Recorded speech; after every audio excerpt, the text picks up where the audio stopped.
Welcome to the Stephen Mansfield Podcast.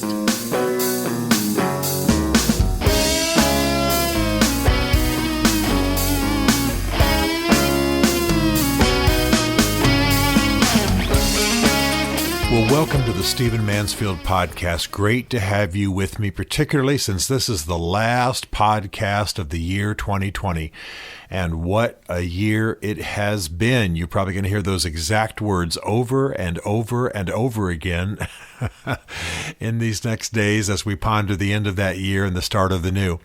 Let me tell you right up front that a lot of what we dealt with in 2020, we're going to be dealing with in 2021. Maybe not as severe, but the click of the clock on New Year's Eve does not change historical circumstances. And so we're going to be facing some challenges. But I'll tell you what, in this podcast, what I want to do is talk about the good news. I want to talk about the things that we have to be grateful for.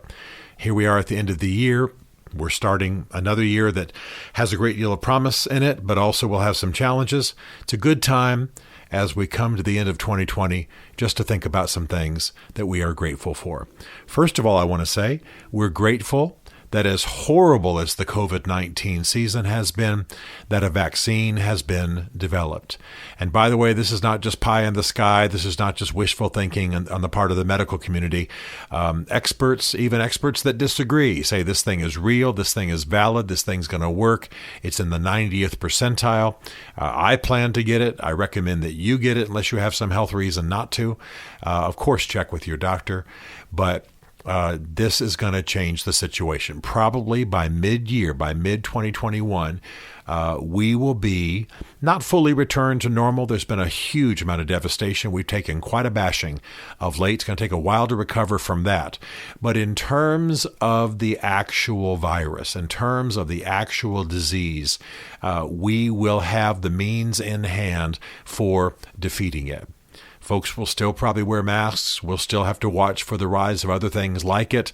We will not be fully out of the woods. I'm not sure in one sense we will ever be fully out of the woods. We've seen what this kind of biological warfare can create. But the good news is we have a vaccine. It's shipping as I record this. By the time you listen to it, it will definitely have begun to spread. Millions and millions and millions of inoculations are going where they need to go, and it won't be long before you can walk into a CVS and get inoculated. It's going to be great. It's not going to create paradise, but it's going to allow us to defeat this thing once and for all and get on with rebuilding our society and rebuilding our institutions. That's something for which we should be grateful.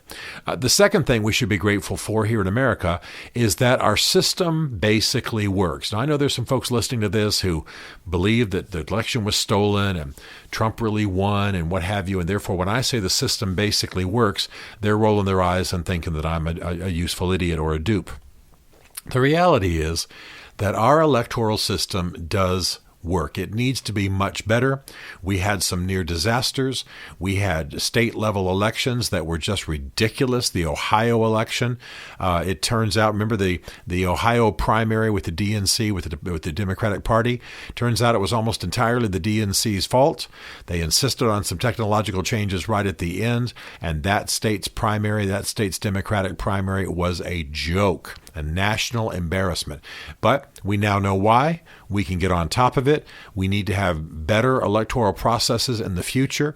We need to have ironclad systems so that the allegations that have been made this time can't be made again.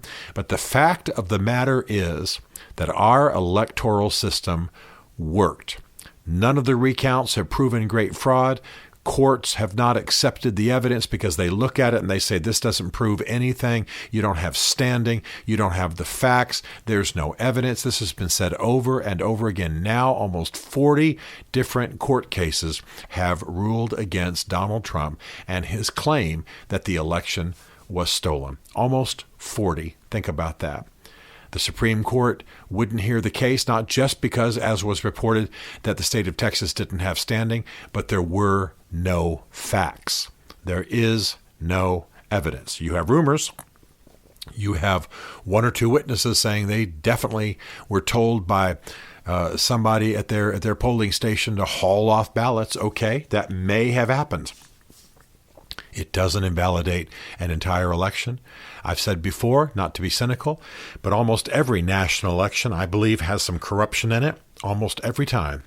And that doesn't mean that the elections themselves are somehow tainted or the outcomes would be reversed had that corruption not happened. Certainly not encouraging corruption. I'm simply saying that we are living in a fallen world. I think in every election there's a little bit of corruption. Like I've said before, you don't know what the polling captain in Bucksnort, Tennessee did. Maybe something went amok. Would it have changed the outcome of the election? No. The fact is that Joe Biden has defeated Donald Trump by a fairly large margin in the Electoral College and by a respectable margin. We certainly have had elections decided by less in the popular vote. Joe Biden won. He's not my candidate. He's not the guy I voted for. He's not the guy I selected.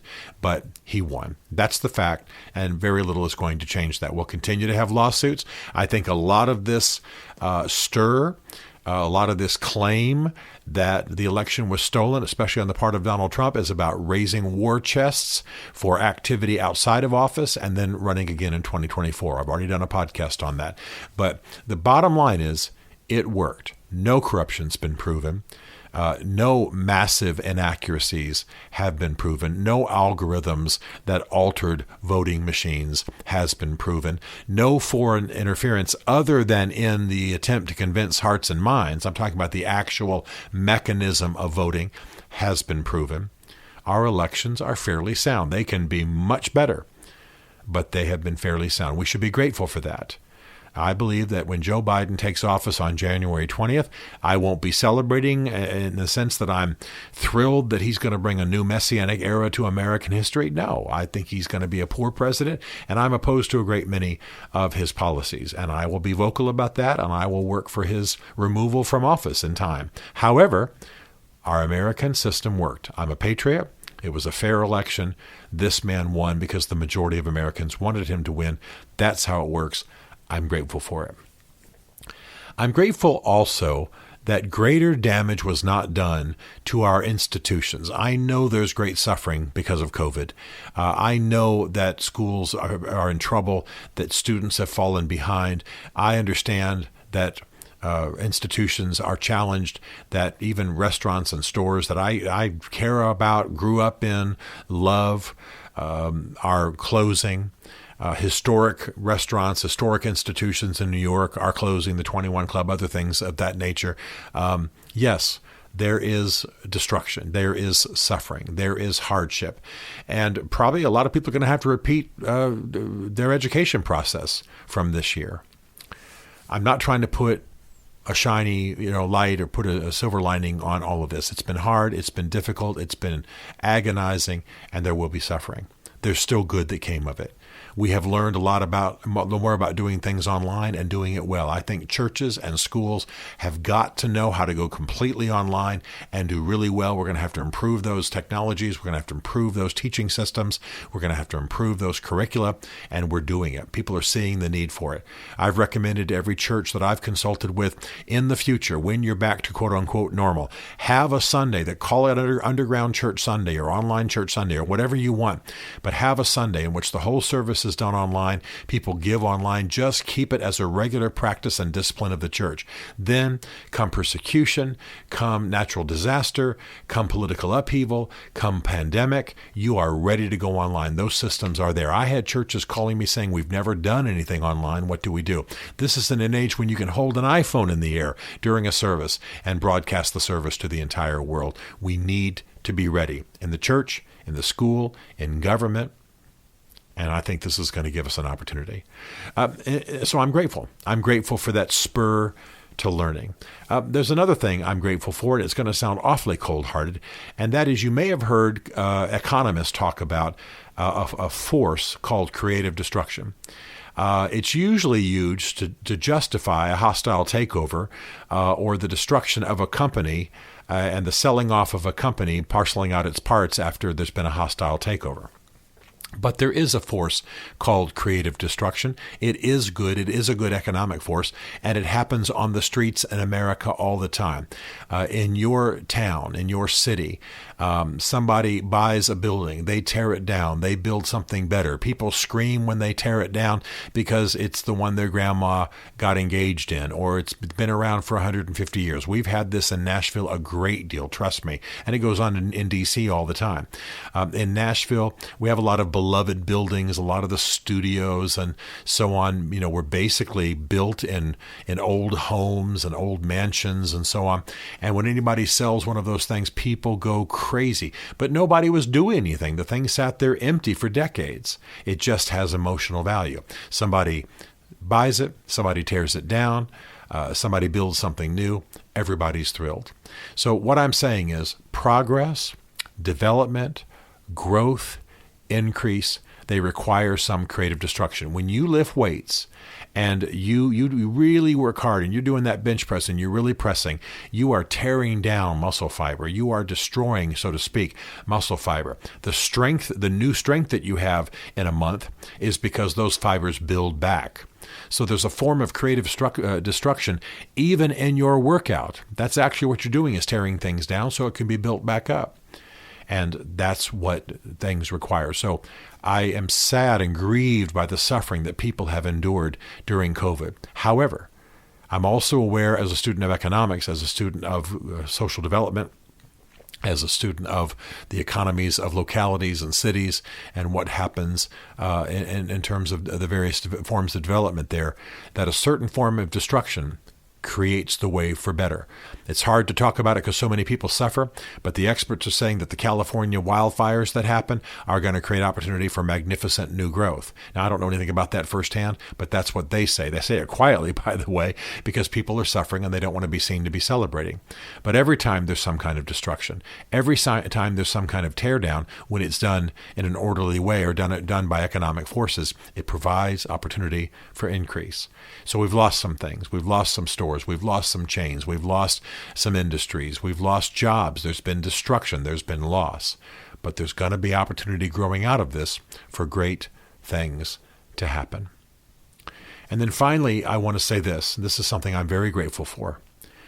Every generation has its hard thing to deal with. Bev and I were just sitting around talking the other day about what a generation born in the early 1900s, let's say you were born in 1900, what that generation endured. They would have endured during their teen years World War I. They would have endured during their college years the Spanish flu pandemic. They would have endured a little bit later, within a decade, the Great Depression. They would have endured World War II. They would have emerged immediately from World War II and been thrust into the Korean War. That was in the 50s. So they would have been 50 years old, and look at what their life would have been. And what were they just about to face? They were just about to go through the 60s, which was very hard. They would have been in their 60s, by the way. It would have been very hard for them to see those social upheavals. They would have been a distrusted generation. They would have been criticized by the young. Imagine what they endured. Now, every generation goes through those hard things. You know what it does? It makes them better. So I'm not going to try to give an inspirational talk here, but I will say that the fact that our generation, which has been relatively coddled, had it relatively easy. I mean, really, think about the boomers. Think about the baby boomers born approximately in 1945. Think about the millennials coming of age approximately around the year 2000. Not huge, massive, life-altering suffering, not great wars, we had our 9/11, but then what came of it? A brief war overseas. Yes, we lost lives, but it wasn't happening on Main Street. It wasn't happening on your house. It wasn't happening in your city. So my point is that for the most part, the generations alive right now have had it pretty easy, have had it pretty light. Even someone whose lower economic levels in America is living like a king compared to the rest of the world and compared to most of history. So the suffering we've endured, the hardship, the loss, the suffering, the grief, maybe even the economic upheaval, the challenges, the battles, they make us better. They really do make us better. We see this in history. We see it in the pages of Scripture. We see this principle lived out constantly. We know it in our own bodies. We know it in our own growth. We know it as we suffer to get degrees or achieve or accomplish great things in our businesses. Hard things make us better long term. And that's what this is going to do. So there's a lot of reason to believe that the future is bright. That doesn't mean every industry is going to come roaring back to perfection by June 1. That doesn't mean that every company is going to return. That doesn't mean we're going to get it all done in 2021. But good days are ahead because hard things make us better. I wish you a happy new year. Take time, reflect, get ready to rise, get ready for the good things that are coming, and most of all, be grateful that now we stand on the precipice of a year that has the potential to be one of our finest hours. Happy New Year to you. Stephen Mansfield is a New York Times best-selling author, a popular speaker, and a frequent faith and culture commentator on Fox and CNN. His groundbreaking books on faith and society include The Faith of George W. Bush, The Search for God in Guinness, Mansfield's Book of Manly Men, and Lincoln's Battle with God. Learn more at stephenmansfield.tv.